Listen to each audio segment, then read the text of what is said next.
Rádio Jornal apresenta o Bandeira 2, com Cristiano Bassan.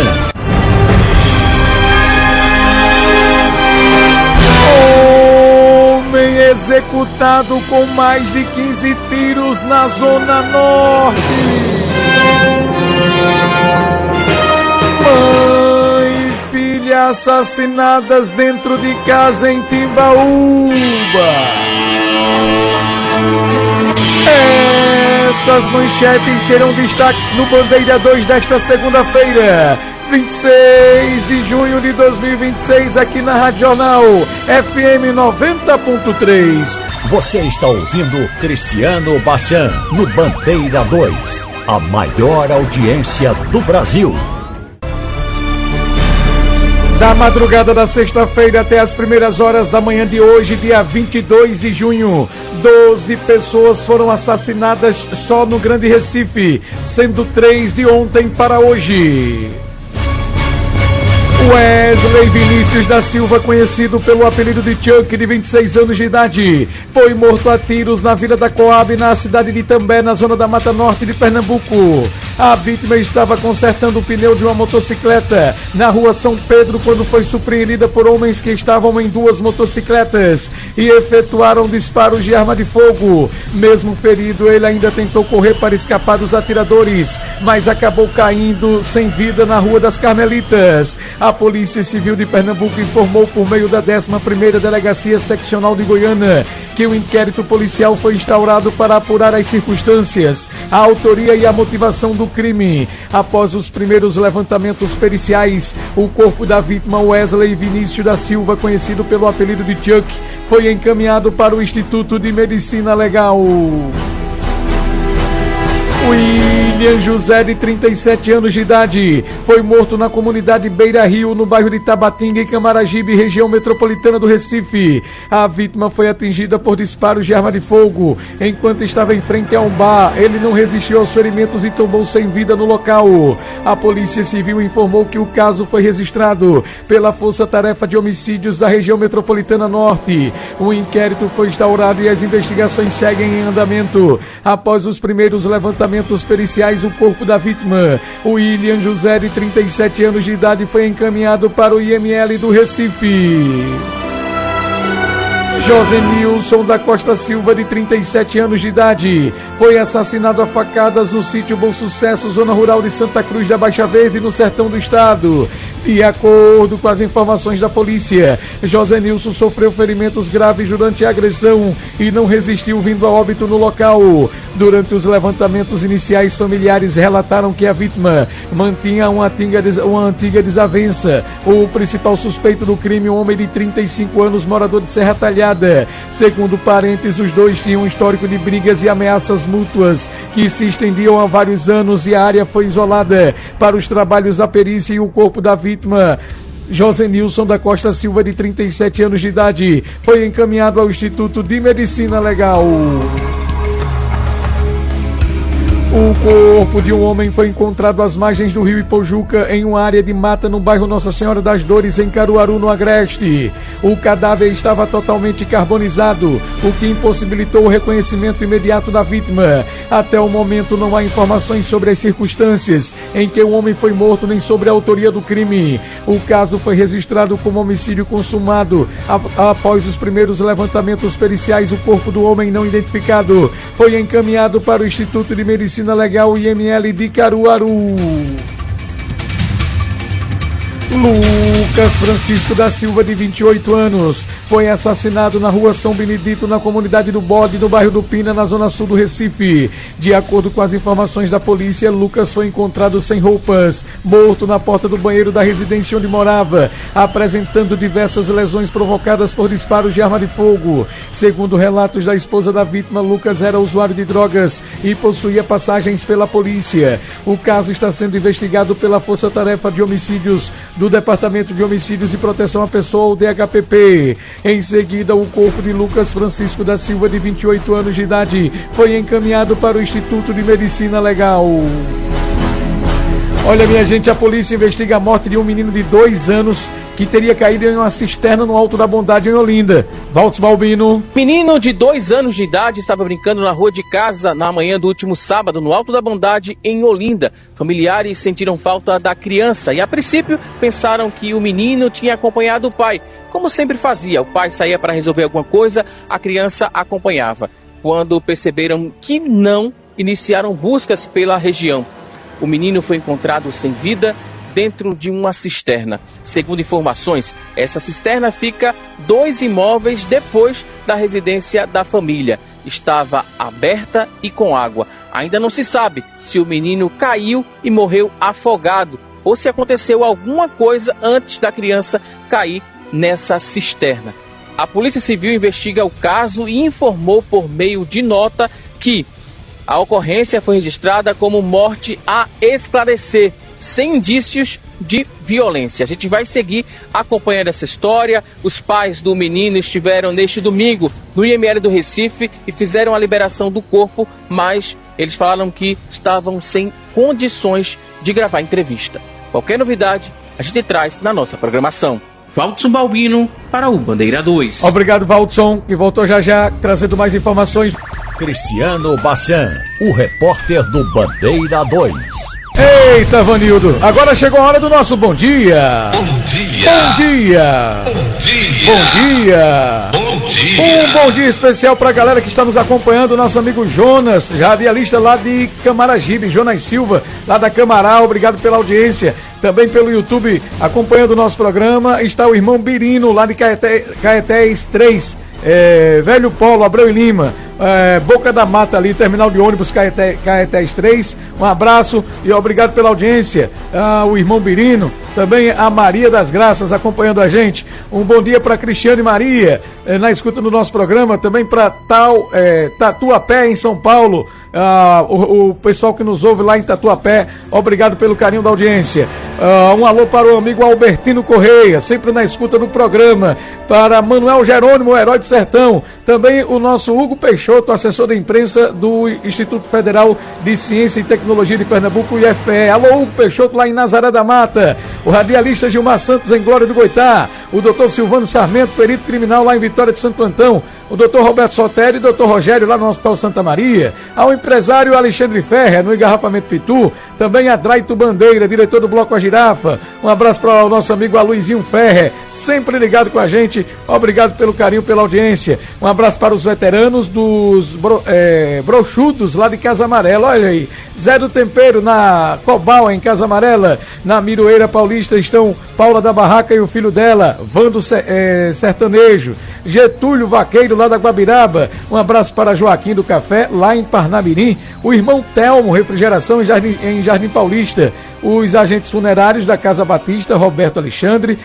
também ligados aí pelas redes sociais, Dona Carminha e a filha Diana. Um abraço para Dione e Dulce Maria, lá do Ibura de Baixo. Eita, rapaz, hoje é o aniversário de Rafaela Villanova, é a filha mais velha do empresário Rafael Villanova, lá da Casa do Agricultor. Um parabéns especial para ela. Rafa, muitas felicidades, muitos anos de vida para você. Hoje também é o aniversário do Sargento Joca, vai comemorar com os amigos na residência lá em São Martim, com a presença dos comissários, né? Manuel Marques, do comissário Manuel Marques e de todos da Rádio Jornal aqui que estão convidados a participar.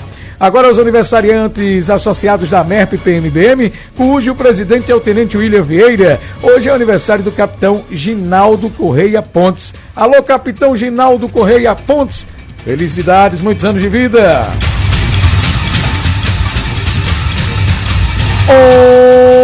Homem executado com mais de 15 tiros na Zona Norte. Mãe e filha assassinadas dentro de casa em Timbaúba. Essas manchetes serão notícias dentro de instantes com o repórter do Bandeira 2. Livre, independente aqui na sua Rádio Jornal Rádio Forte. Primeiro lugar em audiência FM 90.3. Rádio Jornal. Você está ouvindo Cristiano Bassan no Bandeira 2. A maior audiência do Brasil. Olha, minha gente, um adolescente de 15 anos foi apreendido suspeito de ter matado outro de 13. Esse caso aconteceu na sexta-feira, nós noticiamos no sábado. Aconteceu no bairro do Fragoso, em Olinda. A vítima era filho de um policial penal e teria saído escondido de madrugada de casa com 2 armas que pertenciam ao pai. Essas armas foram encontradas também pela polícia com o suspeito do crime. Valdes Balbino. As armas e as roupas usadas pelo adolescente foram levadas para o Departamento de Homicídios e Proteção à Pessoa. O menor, de 15 anos, foi apreendido em uma ação conjunta da Polícia Civil de Pernambuco e da Polícia Penal, no bairro de Paratibe, em Paulista. Durante as investigações, os agentes recuperaram o revólver calibre 38 e uma pistola funcional que teriam sido utilizados no crime, que pertenciam ao pai da vítima, um policial penal. A investigação aponta que o adolescente e Lucas Rian mantinham uma relação de proximidade, eram amigos. Ainda segundo a polícia, o suspeito frequentava a casa da vítima e conseguiu convencê-la a pegar as armas, escondido do pai. Lucas Rian Rodrigues dos Santos, de 13 anos, foi morto na madrugada da última sexta-feira, na rua Maria Vanderlei de Queiroz, no bairro do Fragoso, em Olinda. A perícia constatou que Lucas foi morto com 3 tiros na cabeça, efetuados a curta distância. Em depoimento, o suspeito teria confessado participação no ato infracional e afirmado que agiu para quitar uma dívida com uma pessoa ligada ao mundo do crime. O caso segue sendo investigado pela Polícia Civil. Valdson Balbino para o Bandeira 2. Obrigado, Valdson. Matheus Braz da Silva, de 28 anos de idade, foi morto a tiros na rua Gregório Matos, no distrito Poço Fundo, em Santa Cruz do Capibaribe, no agreste do estado. De acordo com as informações da polícia, o crime ocorreu no interior de uma residência onde também funcionava uma oficina de costura. Moradores relataram que Matheus estava na companhia de outras pessoas consumindo bebidas alcoólicas, quando o imóvel foi invadido por um homem desconhecido que utilizava um capuz para esconder o rosto. O invasor efetuou diversos disparos de arma de fogo contra a vítima e fugiu rapidamente após a execução do crime. Matheus não resistiu aos ferimentos e morreu no local antes da chegada do socorro. Familiares informaram aos investigadores que desconhecem a motivação do crime. No entanto, relataram que a vítima era ex-presidiária e possuía envolvimento anterior com drogas e crimes de roubo. A Polícia Civil instaurou um inquérito e segue investigando o caso para identificar o autor do homicídio e esclarecer a motivação da execução. Após o trabalho da perícia, o corpo de Matheus Braz da Silva, de 28 anos de idade, foi encaminhado ao Instituto de Medicina Legal.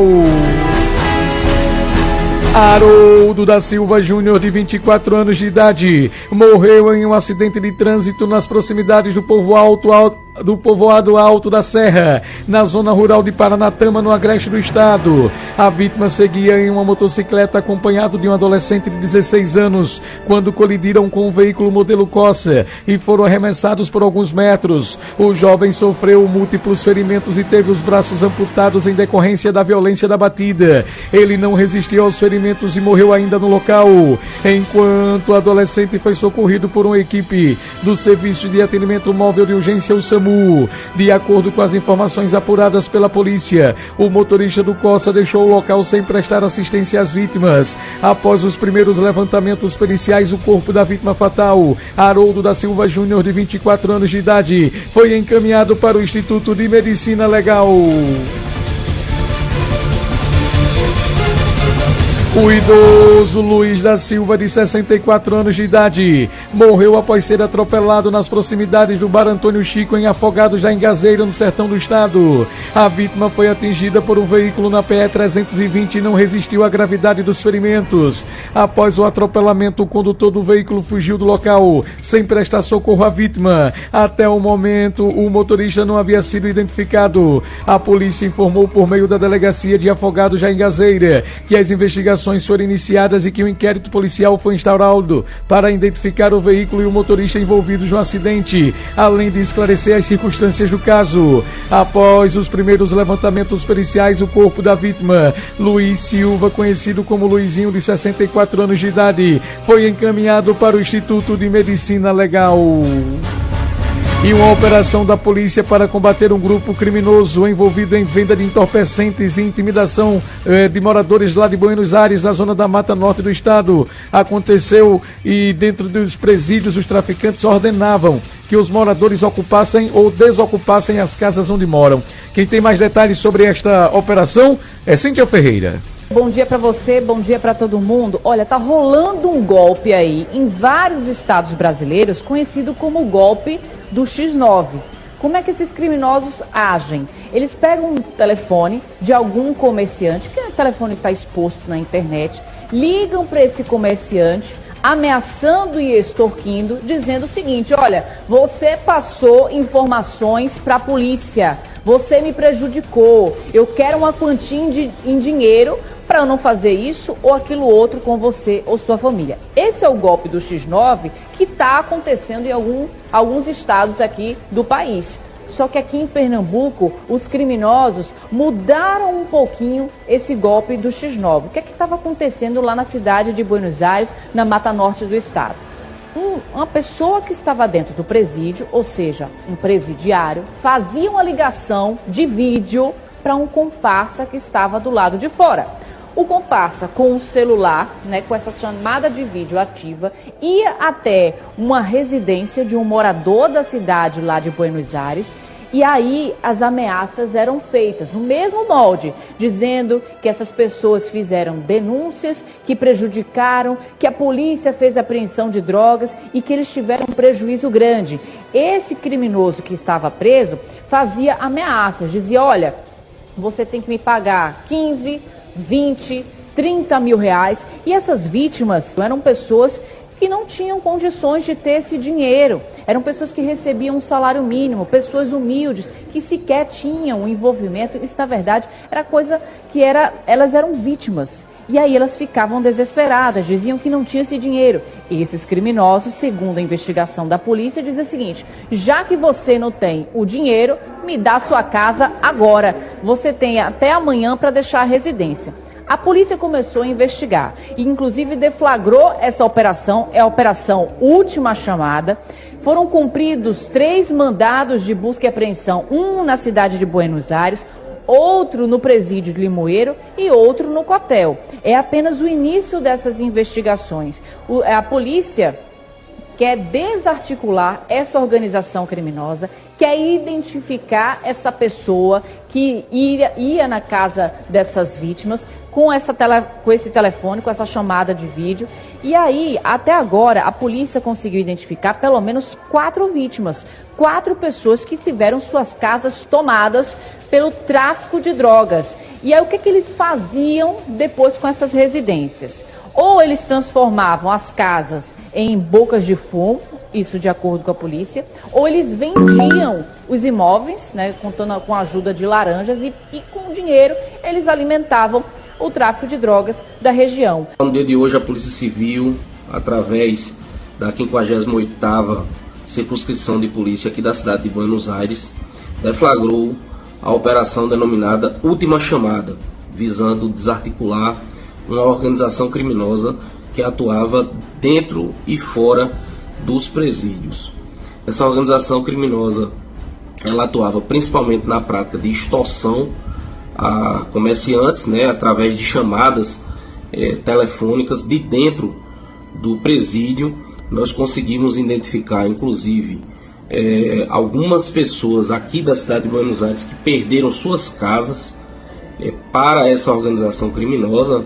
Eles ligavam de dentro de lá dos presídios, com a colaboração aqui de comparsas fora, que estão soltos, e ligavam para essas famílias solicitando quantias absurdas aí em dinheiro para a realidade delas, E quando elas diziam que não tinham essa quantia, eles mandavam desocupar as casas e se apropriavam desses imóveis para a organização criminosa. Identificamos pelo menos 4 pessoas, 4 famílias que foram expulsas das suas casas aqui na cidade de Buenos Aires por essa organização criminosa, tá certo? Então, no dia de hoje, a Operação Última Chamada visou pôr um fim nas atividades ilícitas dessa organização. Foram apreendidos aparelhos celulares, drogas, e a gente vai prosseguir com as investigações. Você está ouvindo Cristiano Bachan no Bandeira 2, a maior audiência do Brasil. Clécio Salvador Rocha, de 43 anos de idade, residente na rua Ibitaguara, na Coab, no Recife, foi vítima de disparos de arma de fogo na região abdominal, tendo sido socorrido por familiares para a unidade de pronto atendimento à UPA de Lagoa Encantada, no local onde ele veio a óbito, infelizmente. A equipe de plantão do DHPP se deslocou à unidade de saúde, encontrando no local familiares que informaram à polícia que o crime foi cometido por traficantes da localidade. Teria sido cometido em razão da vítima ter discutido com os criminosos a noite que antecedeu o crime. Na noite anterior, a vítima estaria bebendo com familiares e teria discutido e brigado com o pai. Os suspeitos, ao perceberem que estavam havendo uma briga na localidade, foi à casa da vítima para mandar que acabasse a briga, pois não queria que a polícia estivesse na comunidade. Tendo a vítima discutido com os traficantes, se armado com um facão e ameaçado os mesmos. Na manhã de hoje, os traficantes retornaram à casa da vítima. Todos portando arma de fogo invadiram a residência e atiraram contra a vítima, que chegou a ser socorrida, mas infelizmente não resistiu e acabou morrendo. E agora vamos direto para o DHPP, porque 4 pessoas são detidas pela Polícia Militar, suspeitas de participarem de uma tentativa de linchamento em Santo Amaro. Cíntia Ferreira. Bastante, essa história aconteceu no bairro de Santo Amaro, era mais ou menos umas 10 horas da noite. A vítima foi um rapaz que até então não identificado, ele foi brutalmente espancado, ele teve vários hematomas pelo corpo, foi socorrido para o Hospital da Restauração. Ele foi agredido brutalmente por um grupo de pessoas, pelo menos 8 pessoas participaram dessa tentativa de homicídio. Foi agredido com chutes, pontapés, uma pedra grande foi arremessada contra ele, pauladas também. E aí ele foi socorrido para o Hospital da Restauração. Logo em seguida, os policiais militares do 16º Batalhão, a equipe tática foi acionada e conseguiram localizar pelo menos 4 dos 8 indivíduos que participaram da ação. 2 adolescentes de 16 e 17 anos e 2 adultos de 23 e de 24 anos de idade foram detidos por policiais militares e foram trazidos aqui para o Departamento de Homicídios e Proteção à Pessoa, o DHPP. Para a Polícia Militar, eles chegaram a dizer que o motivo das agressões foi que a vítima teria pego o celular da mãe de um deles. Essa é a versão que eles apresentaram para a polícia, mas obviamente tudo vai ser investigado. Os que são de maior já têm passagem pela polícia por diversos crimes, porte ilegal de arma de fogo, homicídio também, isso de acordo com a Polícia Militar. Então, os PMs deixaram aqui o Departamento de Homicídios e Proteção à Pessoa, DHPP, e nesse momento os suspeitos estão sendo ouvidos dentro do departamento. A polícia conseguiu apreender uma pedra muito grande, inclusive essa pedra ainda está suja de sangue. Ela foi apreendida e foi trazida para cá também. Cíntia Ferreira para o Bandeira 2. Obrigado, Cíntia.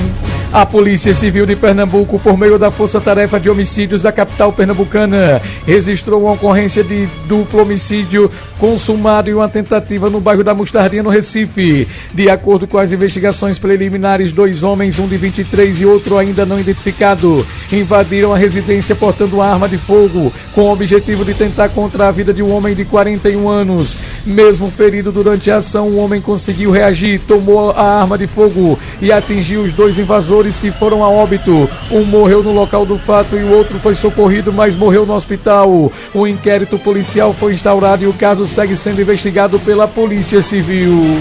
Você está ouvindo Cristiano Bachan no Bandeira 2, a maior audiência do Brasil. Homem executado com mais de 15 tiros na Zona Norte. Anderson Campos da Rocha Alves, de 31 anos de idade, conhecido como Carioca, foi morto em frente à Escola Municipal Poeta Joaquim Cardoso, no bairro de Nova Descoberta, na zona norte do Recife. A vítima foi surpreendida por disparos de arma de fogo e não resistiu aos ferimentos, morrendo no local. O caso está sendo investigado pela Polícia Civil, por meio da Força Tarefa do Departamento de Homicídios e Proteção à Pessoa, ou DHPP. Após os primeiros levantamentos periciais, o corpo da vítima, Anderson Campos da Rocha Alves, de 31 anos de idade, conhecido como Carioca, foi encaminhado para o Instituto de Medicina Legal. E atenção! Mãe e filhas assassinadas dentro de casa em Timbaúba. Repórter Valdson Balbino. Auxiliar de dentista Jaqueline Euclides da Silva, de 29 anos, e a filha dela, Emily Vitória da Silva, de 13, foram encontradas mortas no quarto da casa onde moravam, no bairro do Cruzeiro, em Timbaúba, zona da Mata Norte de Pernambuco. Segundo informações, a residência estava toda revirada. Vizinhos relataram ter ouvido tiros na noite da sexta-feira. Não há informações sobre motivação ou autoria do crime. As duas moravam sozinhas no imóvel. Parentes estiveram no IML neste domingo para a liberação dos corpos, mas não quiseram gravar entrevista. A Polícia Civil de Pernambuco informa que o caso foi registrado como duplo homicídio consumado e as investigações já foram iniciadas pela Delegacia de Goiânia. As diligências seguem até o esclarecimento do fato. Valdson Balbino para o Bandeira 2. Ainda de acordo com as informações, a adolescente de 13 anos teria recusado um relacionamento com um traficante da área, o que teria provocado o homicídio. O caso segue sendo investigado pela Polícia Civil. Após os levantamentos periciais, os corpos das vítimas, Jaqueline Euclides da Silva, de 30 anos de idade, e a sua filha Emily Vitória da Silva, de 13, foram encaminhados para o Instituto de Medicina Legal. O repórter do Bandeira 2, o Fato Policial Verdade, estará de volta a qualquer momento aqui na sua Rádio Jornal Rádio Forte, FM 90.3.